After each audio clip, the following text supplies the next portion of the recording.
Olá, pessoal, tudo bem?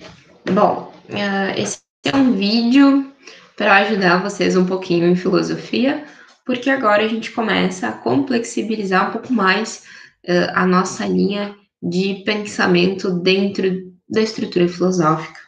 Bom, quero compartilhar aqui uma tela com vocês e a gente vai fazer desta forma hoje, tá?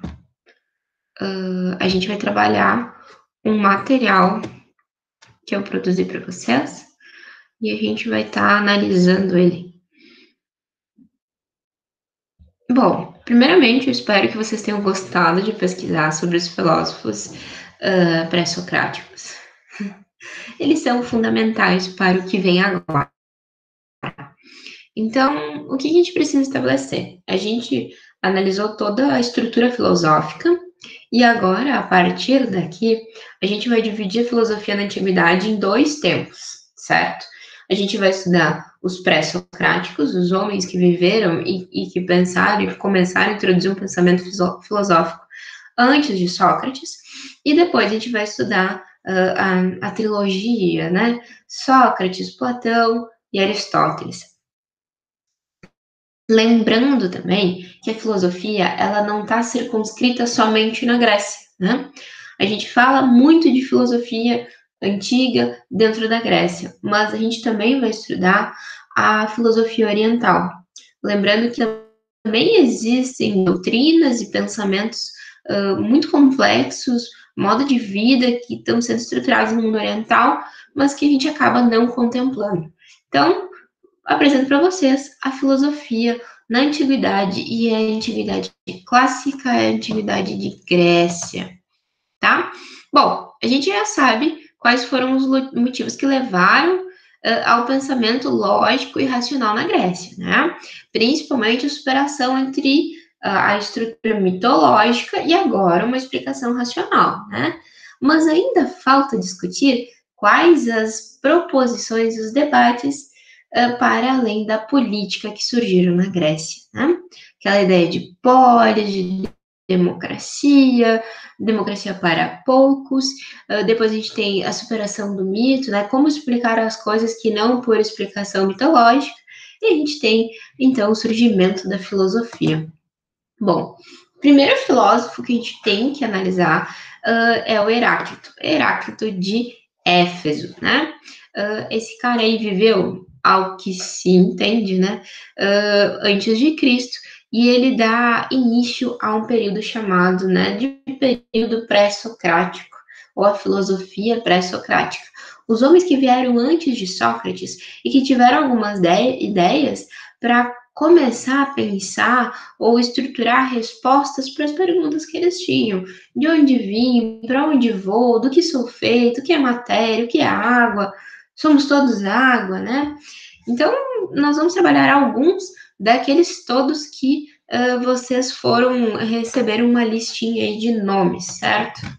Bom, então, sobre ainda, o nosso amigo Heráclito, vamos lá. O homem e sua teoria. Primeira defesa dele é o devir eterno, ou seja, nada permanece no universo. O sol nasce, atinge seu ápice, vai morrendo e depois renasce, né? O homem que volta ao mesmo rio, nem o rio é o mesmo rio e nem o homem é o mesmo homem. Vamos lá. Qual é a ideia do Heráclito? A ideia dele é o seguinte: eu nunca mais vou ser o mesmo a partir de uma experiência. Ou seja, meu auxiliar, o Mickey, tá? Foi lá, tomou um banho de rio. O rio, antes do Mickey, era um. O Mickey, antes do rio, também era um. A partir do momento em que ele se encontra com o rio, toma o banho e tudo mais, ele não vai ser mais o mesmo.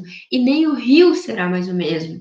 E mesmo que o Mickey volte daqui a 30 anos àquele rio e tome banho de novo naquele rio, não vai ser a mesma coisa. Porque a primeira vez já foi. E não podemos voltar a esse estágio inicial, não existe como. O homem está sempre mudando as suas concepções, a sua vida, a sua forma de enxergar. Então, esse dever eterno é isso. nós estamos sempre vivendo um ciclo de novidades, de novas experiências. Então, o homem que volta ao mesmo rio, nem o rio é o mesmo rio, e muito menos o homem é o mesmo homem que volta até lá. Então, a gente nunca vai ter uma segunda primeira vez. Isso não existe, né? E ele também coloca sobre a luta dos contrários. Tudo é um. O que ele quer dizer com isso? A existência de pares de oposição não quer dizer que as coisas não tenham nenhuma relação uma com as outras. O que significa isso? Existe uma coisa chamada uma força maior, que é a força do equilíbrio. E é por isso que existem os opostos. Não quer dizer que um é bom, que é ruim, que um é melhor que o outro, ou não é, mas isso quer dizer que as duas coisas juntas, elas se completam. E por isso eu deixei esse linkzinho para vocês assistirem. Esse material também vai ser enviado para vocês. Assistam esse linkzinho, é bem bacana. Fala um pouco dessa dualidade que acaba se completando. Na física, esse princípio aparece no eletromagnetismo, né? Eles se repelem, mas ao mesmo tempo também se atraem, né? Bom, aqui é interessante também, né? Essas perguntas iniciais dos filósofos, como chegar à verdadeira sabedoria, né? Que respostas eu quero ter? Para eu ter boas respostas, eu preciso ter boas, excelentes perguntas. Então, o que eles vão perguntar? As primeiras indagações: quem eu sou? De onde vim? Para onde eu vou? E aí, o que aí nessa tirinha a gente está vendo? A gente está vendo Deus, né? A figura aí representada do bonequinho é Deus. E aí ele pensou, nossa, então talvez debatendo com outra pessoa eu consiga chegar a essas respostas. Aí ele cria Adão, e aí, quem sou eu? De onde vim? Para onde vou? Adão também tem as mesmas perguntas, né? A gente está sempre querendo alcançar uma verdade, mas que ela é muito difícil ainda de ser alcançada, porque as perguntas ainda elas não têm uma resposta materializada, né? Como que eu chego à verdadeira sabedoria? A partir do pensamento, a partir da razão, a partir das escolhas, né, das correntes que eu vou seguir. Então, procurar a sabedoria equivale a buscar a razão das coisas, né? Por que que eu existo? Não quem eu sou, por que que eu sou? De onde vim? Por que que eu vim, né? E por aí vai. Segundo nome, Parmênides de Eleia, tá? 330 a 460 a.C. Vamos ver quem foi esse cara. A gente já trabalhou alguns aspectos da teoria dele em outros momentos. Primeiro, ele discorda do Heráclito. Tá tudo bem um concordar, o outro discordar? Tá tudo certo, gente. Lembra da dialética. É necessário que ocorra uma dialética, porque assim se faz a ciência, né? Nem todo mundo vai concordar, mas aquela discordância não é uma discordância burra, é uma discordância que vai levar ao pensamento, à erudição, vai considerar o que foi escrito pelo outro, né? Então a gente tem uma construção de conhecimento. Discordar não significa repartir, diminuir, né? Mas sim construir. Mesmo que eu discorde, eu preciso ter ciência daquilo que estou discordando para criar um novo, mas refutar a partir do velho, né? Então, constrói o conhecimento, tese, antítese, síntese, tá? Então, discorda do Heráclito. E tudo bem? Tudo bem. Para o Parmênides, o ser nunca muda. O ser é perfeito, né? Ele está intacto, não é uma experiência que faz com que eu mude, né? Eu já estou acabado. Então, o ser não muda. Ele é perene, ele é estável, né? Eu discordo parcialmente do Heráclito, né? A gente sabe. Mas, enfim, a gente não pode diminuir a teoria deste indivíduo em função daquilo que eu penso como, digamos assim, parte daquilo que eu sou, né? Como uma experiência pessoal. A gente tem que vir pelo olhar da ciência, do critério da razão. Para o Parmênides, né? E ali eu botei pata Parmênides, para tá, gente? Desculpa. Nunca devemos confiar nos nossos sentidos. Eles, por vezes, podem enganar aquele que busca a razão. É um dos princípios que acabam sendo os princípios básicos da filosofia, né? Não vou confiar no meu sensorial, porque eu tenho que confiar na razão, né? Não é no mundo do sentido que está a explicação, é na razão. E para ilustrar essa ideia do Parmênides de que a gente não pode confiar no sentido, tem essa imagem aqui abaixo. Que imagem é essa? É daquele texto que a gente já trabalhou em filosofia, dos cegos e do elefante, que o rei pede para que um conjunto de cegos descrevam o que é um elefante a partir do toque, né? A partir do sentido. E a gente sabe que a figura que se forma do elefante é uma figura muito horrenda, né? Nenhum deles mentiu. Eles foram guiados pelo mundo dos sentidos. E aí eles criaram, cada um deles, a partir da sua experiência pessoal, uma visão de o que era o elefante. Mas a gente sabe que olhando o elefante, ele é muito diferente daquilo que foi descrito por esses indivíduos a partir do toque. Bom, aqui, pessoal, a gente vai entrar num segundo grupo. Então, a gente tem os filósofos pré-socráticos, e dentro desses filósofos pré-socráticos, a gente vai ter um grupo que vai se destacar bastante. Esse grupo é o grupo dos sofistas. Principal característica dos sofistas: ganhar uma discussão, ensinar pessoas a criarem bons argumentos para conseguirem ganhar debates políticos. Basicamente isso. Esse é o papel dos sofistas. Sofista é tipo um professor de argumentação, um professor de retórica. E o Sócrates, ele vai ter umas rixas assim muito grandes com os sofistas, porque para ele não interessa ganhar uma argumentação, mas sim o processo de construção de conhecimento. Os sofistas não estão nem aí para a parte da elaboração, da verdade, da razão, do questionamento. Eles estão a fim de ganhar uma discussão. E quem é sofista são pessoas que ensinam outras pessoas a ganharem com a argumentação, com a retórica. Eles são professores de fala. E aí existem alguns homens que se destacam dentro desse conjunto dos sofistas, né? Protágoras de Abdera, né? O homem é a medida de todas as coisas, das que são, que elas não são, e das que não são, que elas não são.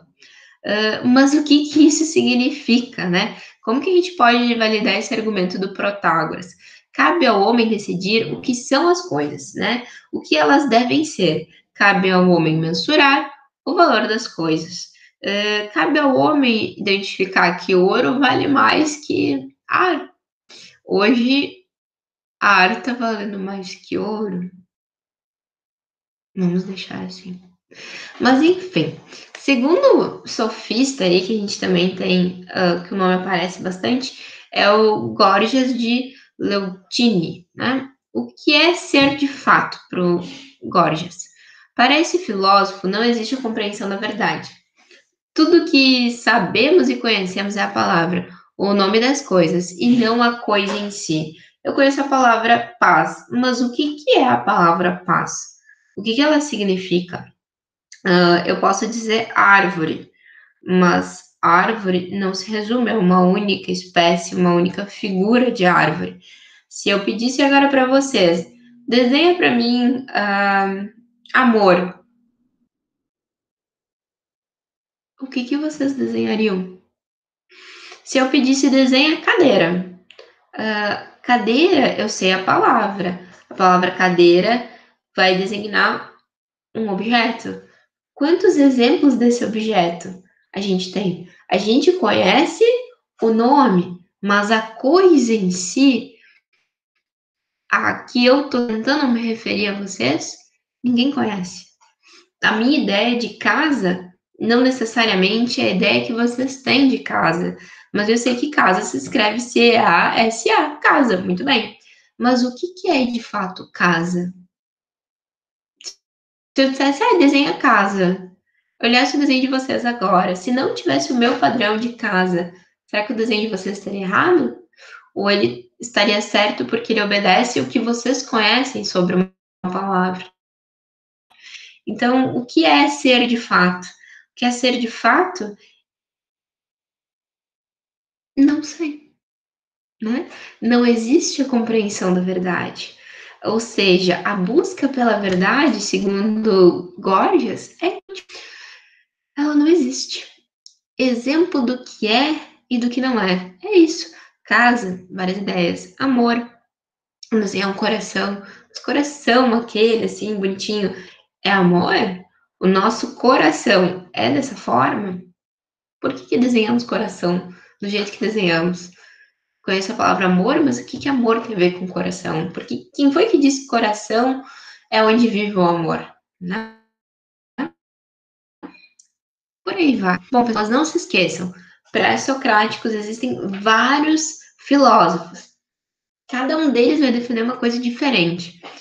Mas dentro desses pré-socráticos, existem indivíduos que são considerados sofistas. Sofistas são professores de retórica, são pessoas que ensinam a falar. Eles não estão preocupados com o processo de construção do conhecimento, eles estão preocupados em vencer uma batalha de argumentos, uma tese que vai ser discutida lá na Polis, lá na Ágora, com todo mundo junto, né? Então, bem se dava aquele que sabia falar bem na Grécia. Então, os sofistas, eles não estão nem aí para a racionalidade. Na verdade, eles estão a fim de criar, ganhar um dinheirinho, ganhar um troquinho a partir do ensino da fala. E aí o Sócrates e o Platão e o Aristóteles, eles vão comprar uma briga depois com esses caras, né? Porque eles falaram, não é o argumento que é o mais sensato, é a construção, a gente tem que ser racional, vocês precisam levar em conta as verdades, né? Como que chegamos ao conhecimento verdadeiro. E aí eu só fiz que nada, nosso negócio é ganhar dinheiro, ensinar a galera a falar. Então, eles não estão preocupados com a construção de conhecimento em si. Bom, essa é a dinâmica da aula para vocês. Dinâmica do debate inverso, eu adoro. Pega aí a tua mãe, o teu pai, o teu primo, o tio, a avó, o teu irmão, a tua irmã, alguém que está aí em casa contigo na quarentena e faz esse debate inverso com ele. Pega um tema que tu sabe que essa pessoa assim domina e mas tem que ser um tema que tu também domines, que tu goste muito. Tipo, eu gosto muito de música, né? E eu gosto muito de uma banda que eu adoro, que é o Guns N' Roses. Ok. Então eu vou escolher o Guns N' Roses e a gente vai debater sobre música. Só que eu gosto muito do Guns. No meu debate, eu vou fazer o contrário. Eu vou criticar o Guns. Mas que horror! Por quê? Porque eu gosto. Como é que eu vou criticar alguma coisa que eu gosto? Tenta te colocar no lugar dos sofistas. A ideia é essa, é uma brincadeirinha. Tenta criticar aquilo que tu não gosta. Mas pensa assim, na Polis lá eu precisava criticar uma ideia, mas eu defendo essa ideia. Não interessa, aprende a criticar, porque vai ter um mestre sofista que vai te ensinar a fazer isso. Faz essa brincadeira em casa. Pega um tema que você e a outra pessoa dominem e escolhe uma coisa que tu gosta pra caramba, mas não deixa isso claro. Senta o sarrafo nessa coisa, né? Essa ideia aí, tu vai ter que trabalhar ela de uma forma a criticá-la. Ver o que vai sair. Depois vocês me contam, pode ser? Galerinha, por hoje era isso. Não consegui imaginar a gente não trabalhar isso, né? Espero que vocês tenham gostado, se divertido um pouquinho, deu para matar a saudade. Um beijão, se cuidem e até a próxima!